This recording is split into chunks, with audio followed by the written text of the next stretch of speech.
ग्रामीण लोग, चूंकि यहाँ जो ग्रामीण लोग सुने था ना, ये उनकी लड़ाई है, ये उनके स्वाभिमान की लड़ाई है। यहाँ लगभग 5,500 क्वार्टर ऐसे हैं जिनमें लोग अवैध तरीके से रहते हैं। ये मामला यहाँ महत्वपूर्ण है। तो इसी को लेकर ग्रामीण लगातार आवाज उठा रहे हैं, लेकिन कोई इनकी आवाज को सुन नहीं रहा था। तो ग्रामीणों को हमने ही कहा कि अगर सही रास्ते से सीधी अंगुली से घी नहीं निकल रहा है तो अंगुली को टेढ़ा कीजिए, आप भी क्वार्टर में घुस जाइए। अपने प्रशासन आएगी, मीडिया मैनेजमेंट आएगी और जरूरत पड़ता हम ही आएंगे। तो इन सब क्वार्टरों की कोई आवश्यकता नहीं है। दरअसल मामला ये है, 2 बजे रात को यहाँ क्वार्टर कब्जा करने छूट जाता है, 3 में आया। तो 2 बजे रात को हम आए थे कि पुलिस प्रशासन यहाँ मनमानी कर रही थी। जो यहाँ लड़के थे, रैयत हैं, जो विस्थापित लोग हैं, उनके साथ बदसलूकी की जा रही थी। उसी घटना को सुनकर हम रात 2 बजे आए थे और फिर हम अपना क्षेत्र में चले गए। हम नवाडी में जनता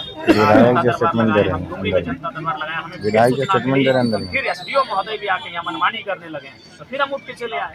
यहाँ हम रात को भी आए थे अपनी जनता के लिए और अभी भी आ रहे अपनी जनता के लिए। ऐसे ऐसे क्वार्टर की हमें कोई आवश्यकता नहीं। क्वार्टर जो अभी क्वार्टर का मामला आ रहा है, इसमें कहीं ना कहीं आपके लोगों के द्वारा बोला जा रहा है विधायक की आवाज के लिए हम लोग को चाहिए। नहीं, ऐसा कोई आवाज नहीं है। लोगों ने, चूंकि देखिए आप जान रहे हैं कि जब प्रशासन और जब पुलिस सामने आता है तो आम लोगों को पहचानती नहीं है। आम लोगों को लाठियों के साथ उनका मैंने स्वागत करती है। इसलिए हमने कहा था कि अगर आपको जरूरत पड़े तो हमारे नाम का इस्तेमाल कीजिए, कोई दिक्कत नहीं है। ऐसे जनता तक पहुंचाने के लिए भाई, इस मामले को हम बिल्कुल नेशनल मीडिया तक पहुंचाने के लिए किए। तो नेशनल मीडिया तक ये मामला गया है, ये मामला पूरे राज्य में, पूरे जिले तक गया है। इस मामले को हाईलाइट करना मेरा मकसद था।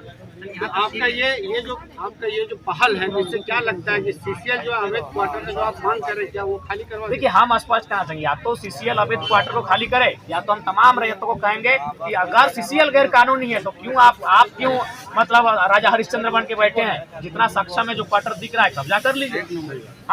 हम सेल को भी कहेंगे, सेल में जो बोकारो के लोग हैं, जब वहाँ खटाल बसा है और कि कोई कुछ नहीं कर पा रहा है, तो सेल के जो विस्थापित 19 गांव के लोग हैं, 84 मोजाके के लोग हैं, पूरा गांव 10,000 5,000 लोग जाए और जो जमीन खाली है वहाँ कब्जा करें।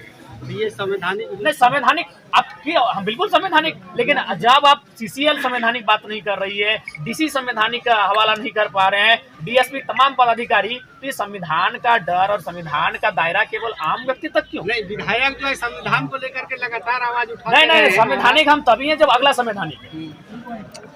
हम बिल्कुल संवैधानिक है, अगला संवैधानिक है, हम भी संवैधानिक है। अगर अगला संवैधानिक नहीं हो पाएगा तो हमें लगता है कभी कभी हमें भी घी को निकालने के लिए उंगली को टेढ़ी करने की आवश्यकता है। हम तो बोल रहे हैं 5500 क्वार्टर अवैध कब्जा है, मामूली बात है। और ये क्या मामला है कि मान के चलिए कुछ लोग जो बड़े नेता कहिए, बड़े माफिया टाइप के लोग कहिए, वे लोग 7-8 क्वार्टर ले लिए हैं और 1 लाख 2 लाख में बेच रहे हैं उन क्वार्टरों को। तो गलत और असंवैधानिक तो वे कर रहे हैं और सीसीएल को जानकारी है। तो जब भारत देश की एक मान्यता प्राप्त संस्था जिसको हम सीसीएल कहते हैं, अगर वो हम संवैधानिक है तो एक आम व्यक्ति कितना संवैधानिक रह पाएगा? इसीलिए संविधान, जब सभी लोग संविधान का पालन करेंगे तभी संविधान की सुंदरता रहती है। इसीलिए वे तो सक्षम पदाधिकारी, उनको सबसे पहले संविधान का अनुपालन करना चाहिए और कल ही सीसीएल कर्मियों के अलावा जो लोग भी हैं उन्हें खाली करवाना चाहिए।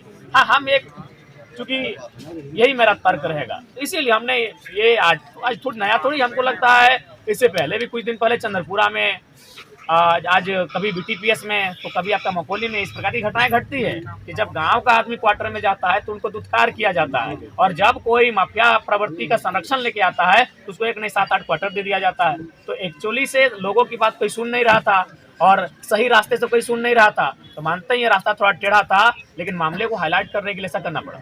मामले को देखते हुए ऐसा लग रहा था लगभग 4 से 5 थाना की पुलिस आई थी। तो नहीं, ये सबसे बड़ा दुर्भाग्यपूर्ण है कि आप सोच सकते हैं कि ग्रामीणों के पक्ष की तरफ से एक विधायक बैठा है और फिर भी उनका व्यवहार कैसा है, तो आम व्यक्ति के साथ क्या व्यवहार होता होगा।